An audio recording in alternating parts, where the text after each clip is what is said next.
is a Ruger P345. Let me bring this up here, get it in front of the camera here, get it centered up for you. It's a single stack, I believe 8-round capacity, 45 auto. It is a what I call double single action. I think that's what most people refer to it. There may be some other names for it, but actually I think this one has to have the mag in it to fire. But you can cock it and then fire it in single action. I'm going to double check that one more time just to make sure I don't blow a hole in my wall. And then as the slide cocks, or as the slide goes back and forward again, it'll recock itself. Also, it has the first shot double action mode, very long. This has a long, stiff trigger pull. One of the things I find interesting is it has a extremely light. I wonder if somebody has done some homemade gunsmithing on this. I don't know. I'll do a little research, but I would say that single action trigger on this is got to be down around 3 pounds and no creep. And that's not typical of a Ruger. Usually even in single action they're heavier than that. It also, in addition, has the ambidextrous frame mounted decocker. You leave the decocker down, and I believe that will put it into a, yeah, it does. It puts it into a safe mode where you cannot go ahead and complete the firing stroke until you take it up. It puts a white into the safety lever, and then when you move it up it goes to a red indicator. So it is technically a safety, but more important than that on this style of gun, it's a decocker that blocks the hammer from actually discharging when the hammer's dropped. I actually, on a double single action gun, prefer a decocker just because I don't like the coordination necessary to hold the hammer and lower it down, especially like that one with a slick one. You could hear it move. It wouldn't have discharged, but it does move fairly quickly. The old 1911s, you know, that's one of the things that made me nervous, was pinching the side of the hammer and then pulling the trigger to lower it down. So, you know, I do think that on this style of gun, a decocker's better. Although I've gotten, like most people anymore, to where I prefer a straight striker fired type gun like a Glock, XD, M&P, where there's no safety or hammer to manipulate at all. I think especially under stress, that's probably the best situation. But I also believe that if a person uses one gun fairly consistently, I believe that you will get used to it, and that part will be okay. I tend to handle literally sometimes hundreds of guns in a year, and so, you know, for me it's best to stay with a simple system rather than having to remember the manual of arms that goes with certain types of safety levers. Anyway, I'm going to shoot this, and then I'll be back on with some thoughts about what my opinions were of it after shooting it.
Actually pretty decent shooting gun.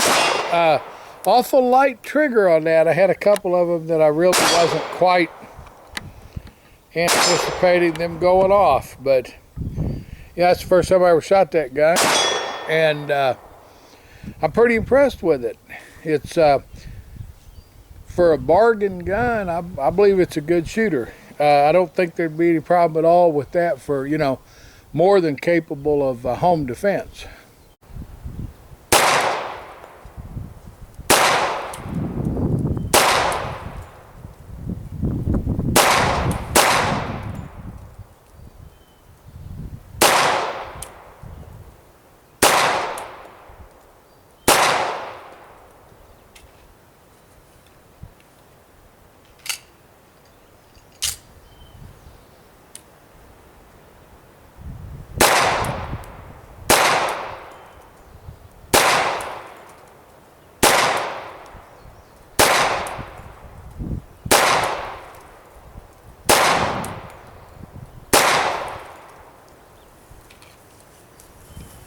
That was just so I could run a second group through it and see if I could tighten it up just a little bit. I shoot a lot of different guns, and so it takes me a little bit to get used to the feels for them, but as you can see, that started to bring that in and tighten it up. It's a little bit high and right. That could be the ammo.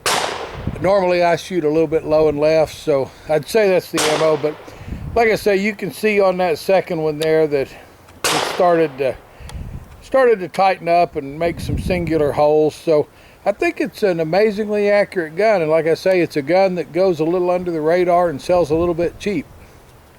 Shoot at a chest-sized silhouette at 5 yards. The blocks are set out there at about 5 or 6 yards, and that's, like I say, that's a good distance, I think, to practice a little bit for self-defense. I believe that 15 to 18 feet is a very good practical distance. The turkey silhouette's about the size of a man's torso, so that's what I'm going to shoot at, and I'm just going to try to hit it as fast as I can and see if we can keep it on the silhouette.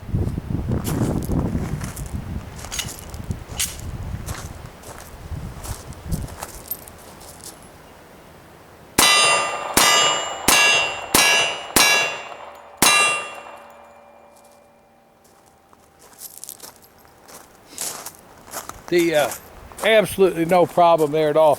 The little 345 is a heck of a gun, and I'll see you back at the house with some final thoughts on it. As you can see, the gun shot well. It was a noisy, windy day out there today, and I didn't get a lot of range time in, but the gun shot well. As I continued to shoot it throughout the day, I got more used to it. It has an uncomfortably light single action trigger. I may send this back to Ruger. I'm convinced that somebody probably has got in there with a Holmes, you know, a stone of some sort, or possibly it's just one that the factory sent out too light. But I don't believe that. I double tapped this unintentionally several times today, and that's not something that I find common with many of the double single action type guns, and especially with the Ruger stuff that's known for having some pretty stiff triggers. The double action trigger on this gun is not bad. It's all day long, but it's not bad. I'd say it's that 10-12 pound range, whatever most of them are. Fairly smooth, loads up a lot right at the end. The single action trigger, on the other hand, is literally just, I mean, once it hits it stops the take up, there's just nothing, and it can't be, I mean, it's probably hard to tell just from my finger, and I don't have a scale, but I mean, this can't be more than just 2 or 3 pounds at the most, and with zero creep. I would not want that single action trigger that light and that creep free as my combat or self-defense gun. I use the word combat a lot, and like I say, I'm not a combat guy, but as a self-defense weapon, I would be uncomfortable with this. However, it was a really, really good shooter. It's a surprisingly, for a big mid-size, I guess, is compared to my P90, but for a bigger gun, this is kind of a hard shooter. I was amazed. It had a lot of recoil for its weight and size. But anyway, I picked this gun up. I think I give $250 for it. Might have been $275. And it came with 2 8-round magazines. And I mean, as you can see, it's in good condition. So I mean, that's a pretty low price. It came with the box, and it has the cleaning brush, paperwork, the lock. I mean, this gun, from what I understand, was made, I think, from the late 80s up until about 2012 or 13, when the SR45 took its place. Let me get back in the camera. And I believe the SR is a considerably better gun, but if a guy could pick one of these up down in that low price range, and if the trigger were not too light, I think it'd be a very, very good gun for, like I say, for self-defense. And to pick up a name brand, high quality gun, you know, for under 300 bucks, I think is a pretty good deal. But anyway, like I say, I may send this one back and let him take a look at that trigger.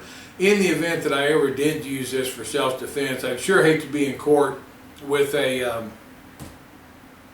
anything that could be classed as a like a dangerous trigger. If they were able to get hold of it and illustrate that it were easy to have an accidental discharge, because a lot of prosecutors, or not prosecutors so much, but the plaintiff's attorneys will allege that you fired by accident rather than on purpose, because they know if they can call it an accident, they can drag your liability insurance into play, where if it's an intentional act, their liability insurance doesn't come in.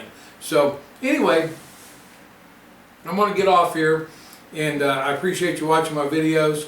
I'll try to keep them coming fairly regularly.